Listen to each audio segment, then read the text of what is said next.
Jay here for Stretford, Paddock, and this is it. This is the big one. Manchester United are in the FA Cup final, the Women's FA Cup final. So we've got the big guns out. We've got Connor and Jess from even All for United WFC. Connor, how are we doing? Yeah, not bad. Nervous ahead of the game, to be honest. I was about to say, you're not nervous coming on here, are you? No. No one gets nervous on here. Well, he shouldn't. No. Nervous for the game? Yeah, of course. It's a massive one. Sell out for the first time as well, which, I mean, it's just a huge occasion. We've not won something since the team was created. Obviously, the championship when we got promoted. So, yeah, massive opportunity. Potential double on the cards as well. So yeah. Jess, are you feeling nervous, or are you a bit more confident or calm? No, I'm definitely feeling nervous, to be honest. Really looking forward to it, though. Sell-out crowd. I mean, as someone who's grown up playing football, women's football, this is huge for the game in general. So I'm just really looking forward to it, to be honest. Should be a good game. FA Cup finals against Chelsea just brings up bad memories for me. Oh, I have to think about 1994 and not 2007. Yeah. I know this is different because that was the men's game. I'll start with you, Jess. Obviously, as Connor mentioned there, this season, United on for a double, absolutely smashing it. What have you made of the job that Mark Skinner's doing, and why has he had such success? Oh, it's been absolutely fantastic. I think we've had a good team now for a few years. We're a pretty new team, not been formed that long compared to the big guns like Chelsea, Arsenal, even City. I think this season we've really noticed a big difference in terms of mentality. Whereas last season, towards the end, we sort of kind of started bottling it a little bit, typical United. This season, there's just been a huge shift in mentality. You can see it even some games where we've maybe gone out in the first half and not performed too great. We've come out in the second and just kind of rip teams apart in some instances, and it's been fantastic to see. So just really hoping we can either win the league or get this FA Cup win. I will take one or the other. If you have to choose. Oh, Sorry to put you on the spot. Oh God. There's no wrong answer. Rather you than me. For me, I'd like a league win. Right, I think it would be the league. Yeah, you can give another answer you want. We can edit it around it if you. Yeah.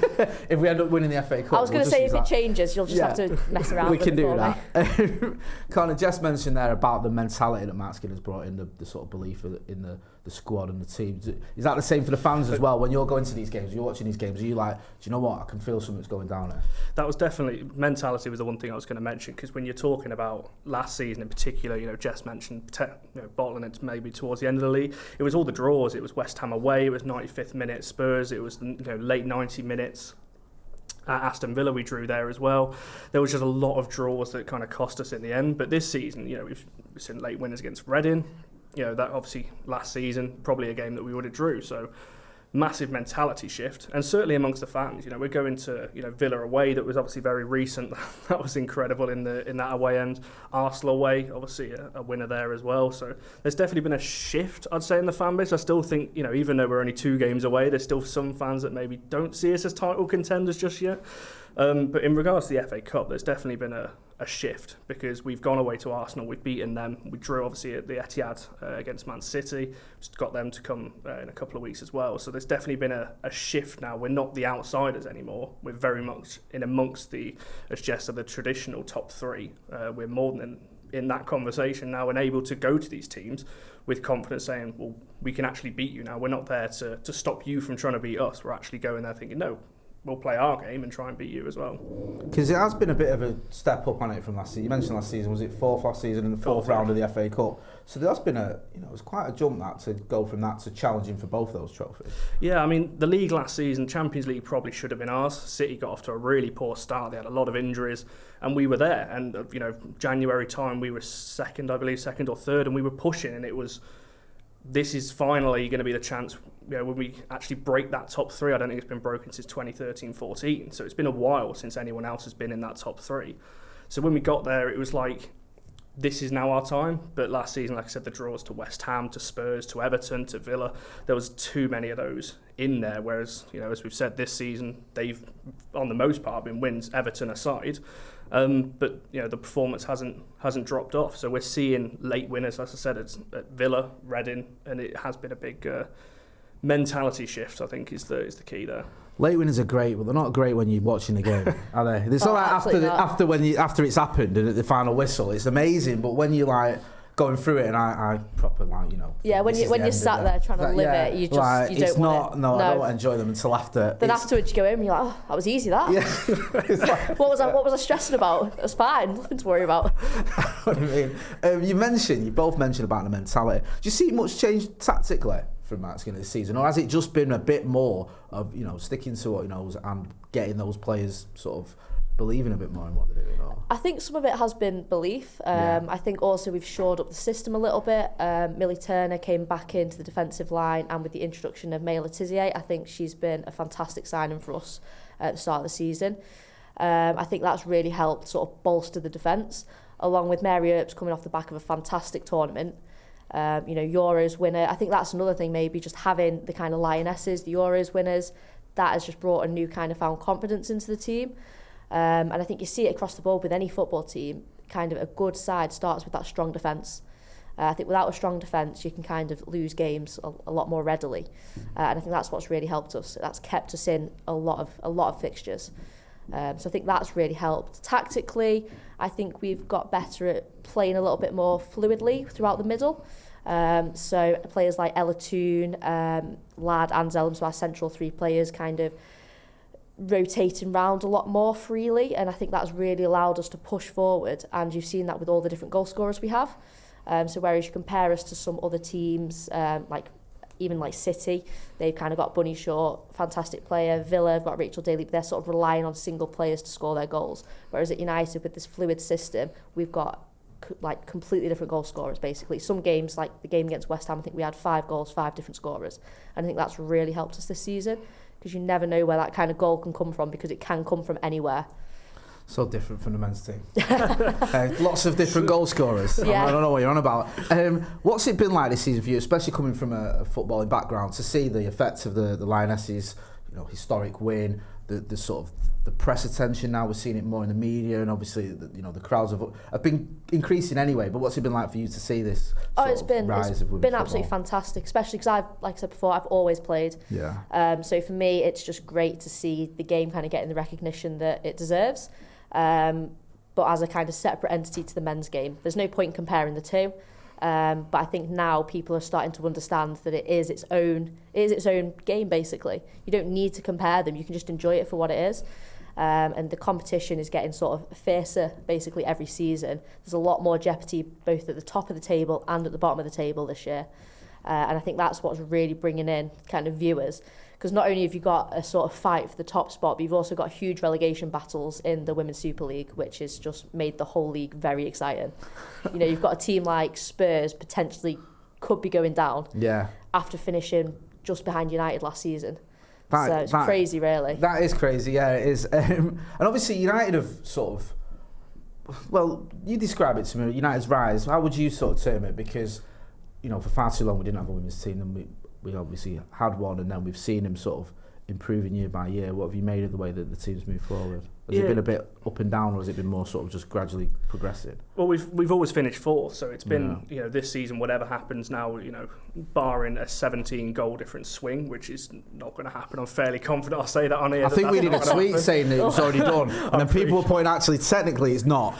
Technically no, but like I said, I can't see that goal difference overturned. So this would be progression finally. A lot of fans were saying if we finish fourth again, would it be progression? And it depends how you measure, isn't it? Because some fans just like to see better football. Some fans want to see you measure progression differently. But for us, I'm sure Jess will say as well, top 3 was the minimum this season. It had to be top 3 with the players that we've got. With Honor and Russo. Mentioned the Lionesses too, Earps, all these kinds of players. That should be in the Champions League, really. Obviously, it's unfortunate for one of the other sides that are going to miss out because they are more than capable of holding their own. So it's just been good to see, really. And I think Mark Skinner, when you're talking about him last season, I think when he first came in, didn't get off to a great start. We got, when we're talking about Chelsea, we got hammered 6-1 at home. That was a poor start, really. I mentioned the draws. There was at one point, I think we were 6th or 7th. It wasn't starting off very well, but I think you could see what he was trying to do, but maybe the players just weren't quite understanding of, because he came in and I'm not going to say David Moyes, but tried to change a lot. There was a lot of system changes, a lot of positional changes and things like that, whereas this season the 11 pretty much picks itself. 10 of the 11 I'd say you pretty confident could say that's starting every single game. And we've limited injuries as well. Jess mentions the back five. It's been solid all season. It's been that back five for pretty much every single game. You talk about Laetitia and Turner, fantastic. Only 11 goals conceded in the league, which is the best alongside Arsenal. So it's been a much better season. Whatever happens now, whether we finish second, third, obviously we got to the cup final, it's progression, because scoring the most goals in the league at the moment, we've got the best defensive record, it's a record points tally, we're in a cup final for the first time, it's progression, whichever way, whether we fall off now, whether we lose the final and lose the last two, which is not going to happen, but yeah, it's been progression either way. And it's good to see, because as Jess said, it's finally getting recognition. I don't like the comparison with men's football all the time. It should just be looked at. There's a women's team, there's a men's team, and just enjoy them both. If you want to go watch either or, go and watch either or and enjoy them for what they are. So it's been great to see. And you're talking about progression, even off the pitch. Our average attendance last year, I think, was around 1,500. This year, you're looking at 4,000 or 5,000 at most home games, plus the Old Trafford games as well. So on and off the pitch, it's been a progressive season. Great to see. We're going to talk a little bit about Chelsea. What sort of a threat do they pose for this game? Oh, I mean, realistically, they're a massive threat. Yeah. They're the best team in the country. Yeah. And that's kind of clear to see. They're potentially could finish first. We don't want to think about it, but they are not only our biggest rivals kind of in this FA Cup final, but for the league title as well, really. So this game is huge, and Chelsea should not be kind of underestimated. They've got an incredible manager who's been there for a long time. They've got some absolutely world-class players who are kind of playing at top of their game right now. So absolutely, we need to treat them with full respect. But that being said, there is no reason why, if we don't turn out, we can't actually beat them. It is long overdue. We really are due a win against them. So I just hope that this weekend is... We've saved it. We've saved it for the FA Cup final. What's the point in just beating them for a random league game or Conti Cup? No, we're waiting for Wembley, and this is going to be it. That's what I like to hear, because I've just seen a stat. I think Chelsea have won 8 and drawn 1 of the last 9 minutes. So you've hit the nail on the head there. We owe them 1. Yeah. That's safe to say. Yeah, absolutely. This is what I mean. We are more than owed a win against them. So this is going to be it. This weekend, this is going to be the one. We've waited for the big event, and this is going to be it. Law of averages as well. Sooner or later. Exactly. You're going to keep playing. You're going to win. Exactly. If we just keep playing them, eventually we will win. Connor, who do you see as the players to watch in the Chelsea side? I know they've got a very good team, but is there someone in particular where you go, that's a player you've got to keep an eye on? I mean, I could go through the whole squad. I won't, because I don't want to give them too much credit on here. But, Guru Wrighton, for example, she's on about 27 goals and assists in all comps, which in the women's game is very high, because there's obviously a significant number of less games than there is in men's. I think she's on 16 goals and assists in the league alone, which, for a left winger, that's crazy. Obviously, Sam Kerr, I think, is pretty much a household name anyway.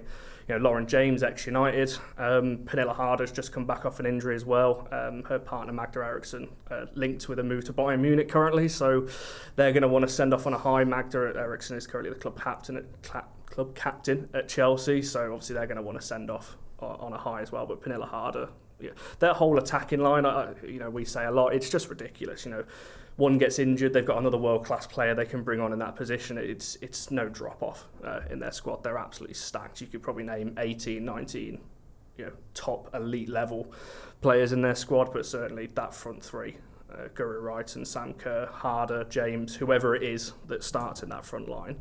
Yeah, the defensive line have got to be on it. As we said, we held them to 1 at their place recently, just the 1 goal there.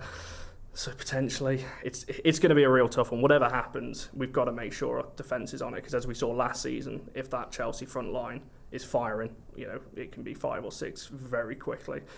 Chelsea recently didn't play that well, but still won 7-0. What? So, yeah. And that's what we're saying. That's the kind of calibre that we're talking about. Everton put up a good showing and still got beat 7. So, yeah, they're a good side. But as Jess said, they're not invincible. Obviously, they went away to Barcelona, who most teams would say is the best team in Europe right now. They're probably going to go and win the Women's Champions League. So they are beatable. Obviously, there's different types of offices, and I'm not comparing us to Barcelona just yet. But they can be got at. We saw at the start of the season, Liverpool beat them on the first game of the season. So they can be got at. They're going to be without Millie Bright by the sounds of it, and their other centre-half, Buchanan. So there is potential there. But as I said, the drop-off, they just bring Jess Carter in on Magda Eriksson. It's not much of a drop-off, but there will be some. So there'll be opportunities, that's for sure. And it's a cup final.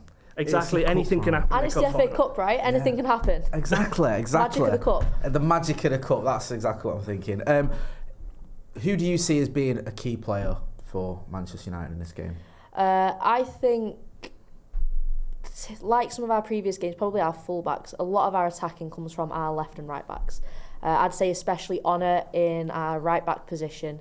Not only is she most likely going to have Gora Wrighton attacking against her, who's probably Chelsea's most in-form and most dangerous player right now. She offers so much going forward.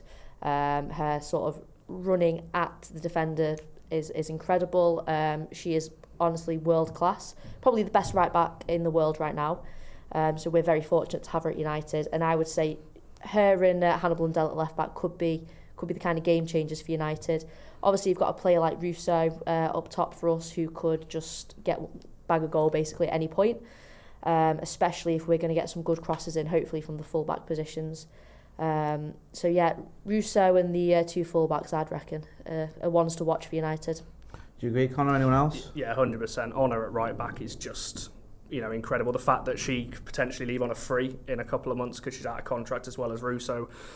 I mean, that would be a travesty for United to let that happen, although it might not be United's choice with her being linked to Barcelona. But she is, as Jess said, I think I put on Twitter the other night that people, I think, need to stop talking about her as being the best right back. I think she's one of the best players around right now. She's that good. The amount of assists that she provides on that right-hand side, I don't think she's ever dropped. She reminds me, again, I said at the start, I don't like comparing to the men's, a bit like Dennis Irwin, never drops below that kind of 7 or 8 out of 10 every single week. A bad performance for her is a 7 out of 10 because her levels are that high. Yeah. And as Jess said, a lot of our attacks come from, you'll see our fullbacks are so high, they'll be past the halfway line for the majority, I would have thought, if we play that high line again. And Leah Galton as well can't go unmissed, I guess, in the game. You're talking 12 goals, 4 assists this season. She's really kicked on. And if it wasn't for Gora Wrighton at Chelsea, she probably would make the team of the season on that left-hand side. So yeah, Galton, Russo. There's plenty of game changers, players that can win us the games. We've seen players off the bench, Rachel Williams, Lucia Garcia, who don't necessarily start games, but we've seen them come on and win games for us as well. That's going to be important if we can get, obviously, later into the game. If there's only 1 goal in it or we're still level, we've got game changers off the bench as well. I think we've got 16, 17 different scorers in all comps this season, which is far more than any other team. So we've got goals everywhere. Like I said, the back line is really strong, but yeah, key players, it's got to be Honor on the right-hand side, Hannah Blundell on the left-hand side. Hopefully, as Jess said, they're going to be pinned back a little bit, whether it's Wrighton or James or Harder, whoever it is that starts out wide for Chelsea. They're going to be under the pressure, but going forward, they can offer that little bit. I hope. One thing I will say, I'm really hoping Tooney's saving her goal for Wembley. We've been saying this a lot. She's not scored, I don't think, since October now. Right, okay.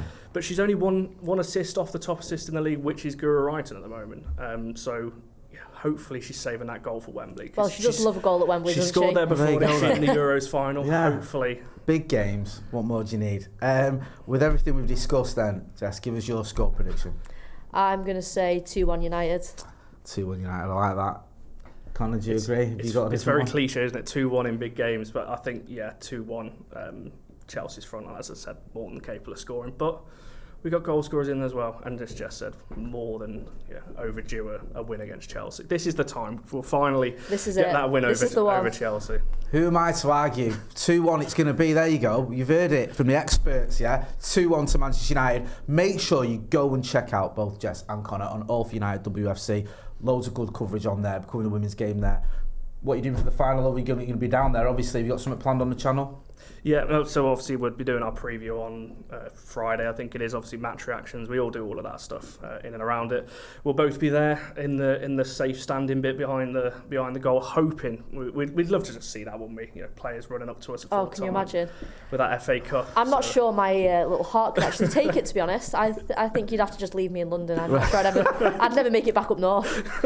It's all right if you left in London celebrating after a win. Yeah. That's all good. It's not when you start sulking. I've been in both those situations. Thanks for coming on the channel. Make sure you go and check them out. There's a link in the description. Always doing good stuff. Yeah, this has been a preview of the FA Cup final against Chelsea. Don't forget to hit like, share and subscribe. Thanks for watching.